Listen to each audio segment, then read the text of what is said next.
exclusive as tensions continue to escalate in Manipur after the police opened fire to control a large protest rally in the Kesampet area in Imphal West. The rally saw nearly 1,000 civilians in participation. This happened during a torch rally which was carried out by a large group of demonstrators. The protest was organized to raise voices against the escalating violence in the state. Kamalika continues to be with us on the broadcast. So Kamalika, given the situation on the ground, even civil society feels that they don't have any space to raise concerns over the situation on the ground. So it's not just the inflow of militants, weapons, it's also civil society at the end of the day, and the security apparatus feels that there are a lot of antisocial elements that are hijacking those protests. But at the same time, police action on civil society trying to raise their voice, also a huge concern. Yeah, definitely, because people have become fatigued. There are a section of people have become fatigued. This is a situation which has become a difficult situation for more than 1 year. And now finally this escalation, now this drone attacks, now this launcher attacks. So common civilians, they are also very angry. So taking that advantage, the fringe elements and the elements which can create disturbance, that elements have become active. Now, the steps that has been taken by the police resorting to, obviously to control the crowds and all these things, that is also going against the administration. That is also a concerning area because the local people, they are angry. Now the fringe elements, the antisocial elements and the anti-national elements are taking advantage to it.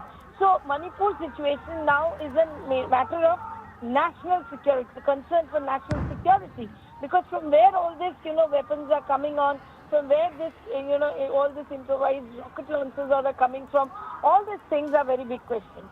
Right, Kamalika, please stay with us. We're getting more inputs from top intelligence sources given the situation in Manipur. And now what we are learning is that tensions continue to escalate and the government will act on the role of ex-servicemen in the situation on the ground. Stringent action is also possible against them. Civil society, as we were pointing out, of Kuki and Methi residents is becoming powerful. The entire civil society movement is becoming more and more vocal in Manipur, and with that, top intelligence sources say that attacks are increasing, given the fact that, as my colleague Kamalika was pointing out, there is an influx of anti-social elements into those movements. Now, finding common ground for a lasting peace has become a huge task for not just the government but also the agencies. Kuki and Methi both have gone on the aggression mode. Both sides have gone into this aggressive mode as the communal tensions continue to escalate on the ground. The government wants talks between all sections of society as well as with the security apparatus to start the healing process as soon as possible, is what we are learning from top intelligence sources. Kamalika continues to be with us on the broadcast. So Kamalika, this is what I was asking. Give us the state of the political class right now in Manipur, given the fact that they come from all these different communities. They are leaders of the different ethnic groups inside Manipur. What is the road ahead for them to lead this peace process?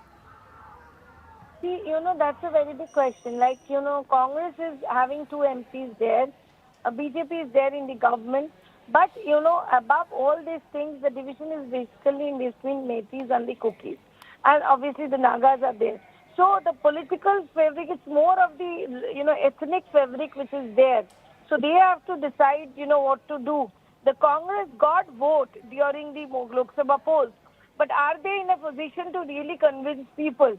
Now the situation is like that everybody should actually work on that, because peace and stability, it's a matter of national security. So all these things should be taken into consideration more rather than doing politics or being a part of politics. Here the major side is, one side is Kuki side, another side is the Methi side. So definitely it's not. Right, I think we've lost that line with Kamalika. We will continue to track all the developments coming in from Manipur, but that is the situation on the ground. It's a huge road ahead when it comes to establishing peace in Manipur as tensions continue to escalate, given the fact that these attacks are taking place not just within Manipur, but also the influx of militants from across the border, as well as the creation of these weapons caches that have been created along the Indo-Myanmar border, which is another concern for the central agencies. We will continue to track all the developments coming in from Manipur, but shifting focus to